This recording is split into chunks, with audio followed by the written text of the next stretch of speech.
Mbona niliongea ndugu yangu vipi? Asalimiani hata salamu. Sisi wengine hatujachiwa majumba ya urithi kama nyinyi. Sisi wengine tumeachiwa majina ya ukoo tu ndio tuliorithi. Haya, una dakika mbili tu za kuongea na mimi. Niambie ulichosimamishia. Kwanza ni maana anaonekana.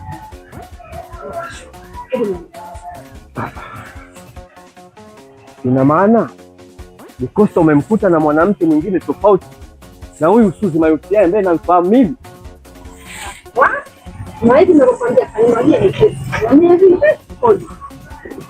Kama nanunua kocha simama simdharau imekuingia wewe ulikuwa unajiona tajiri kwa hiyo nyumba yenu ya urithi. Ulikuwa unampelekesha ndugu yangu mputa tu. Kisa mwezi mmoja tu. Choro. Mimi nilikuwa namshawishi ndugu yako asibweteke, azidi kupambana ili afanikiwe. Mnafiki mkubwa wewe. Kwa hiyo wewe sasa hivi umejifanya mhamasishaji wa maisha ya watu.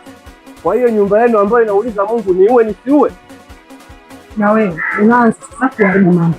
Mimi nafikiri nifanya kwa mabaya, nilikuwa nafanya kwa wema tu. Kwa taarifa yako, hii dunia ni yetu sote. Leo kwako, kesho kwa mwenzio. Kwa hiyo wewe umeshalipwa pesa yako. Wewe kalale mbele tu. Kwanza dakika mbili zangu mimi zimeshaisha. Natembea.